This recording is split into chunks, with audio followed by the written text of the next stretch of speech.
When you think of Tolkien, you probably think of magic, monsters, epic battles.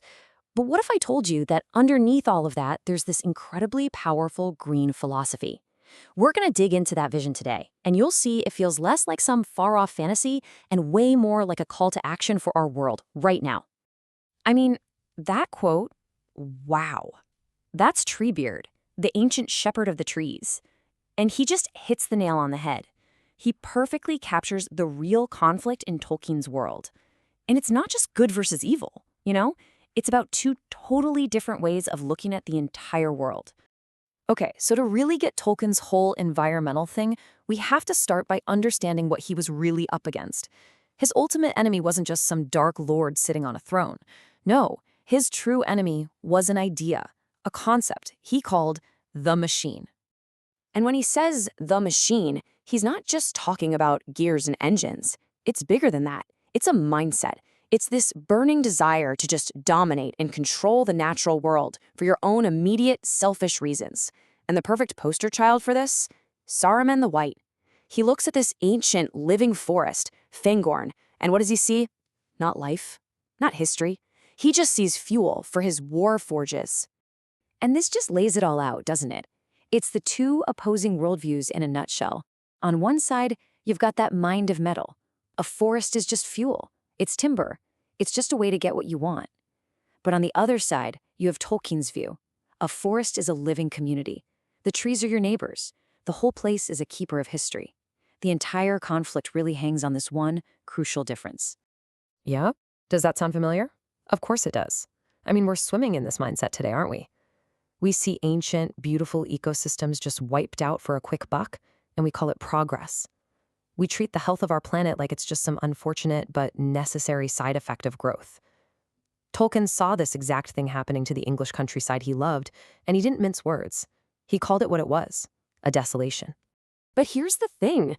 Tolkien doesn't just leave us with the problem. He's not all doom and gloom. He actually offers a cure. And you know where it starts? With the most unlikely heroes you could imagine, the hobbits. They are the living, breathing counter-philosophy to the machine. See, the hobbits are basically the ultimate environmentalists. Why? Because they have zero desire to master nature. They just want to belong to it. They live in the earth, not just on it. They get the rhythm of the seasons. They'd much rather use hand tools than some noisy engine.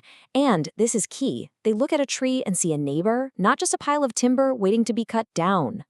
And get this wasn't just some cute, quaint idea he cooked up for his books. Tolkien himself said it. He was a hobbit. Just taller. He was basically stating his own radical personal belief that the organic and the living are just better than the artificial and the mechanical. He really, truly believed in the hobbit way of life. So if the hobbits show us how to live with nature, the second part of Tolkien's cure is all about how to listen to it.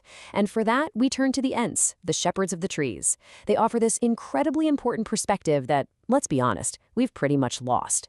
The big takeaway from the Ents? It's that nature is always speaking to us. The problem is, its language is, well, it's ancient, it's patient, it's deep. It doesn't scream at you for attention. It just grows.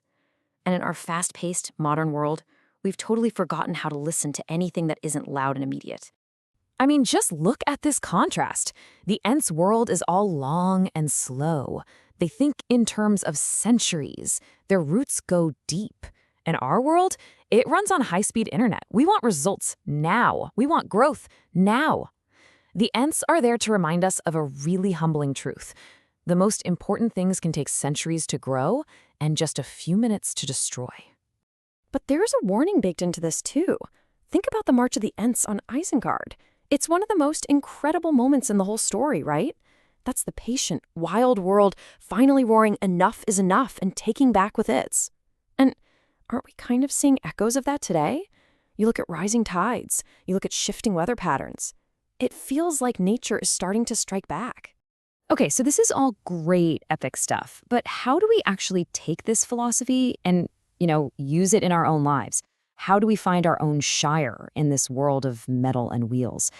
Well, Tolkien actually gives us a pretty clear path, and it all starts with a simple but profound shift in perspective.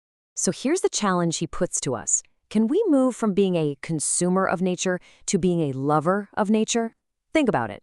When you go to a park, do you just see it as a resource for your daily run, a means to an end? Or can you stop and actually see the trees as living things, each one with its own story? It's all about shifting from a focus on personal gain to one of genuine connection. And he gives us some really small, practical ways to do this. Finding your own shire doesn't mean you have to pack up and move to the middle of nowhere. Nope. It can be as simple as tending a little plants on your windowsill, or supporting a local group that protects green spaces, or even just choosing to walk or bike instead of drive. Every single one of those choices is like a small, quiet act of rebellion against the machine.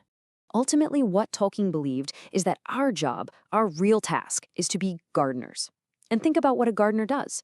They don't force things to grow, they create the conditions for life to flourish all on its own. They work with the green of the world, not against it. And at the end of the day, the battle for our own shire, for our own world, isn't about some huge, grand gesture. It's won in the small, hopeful acts. I always think of Samwise Gamgee, right?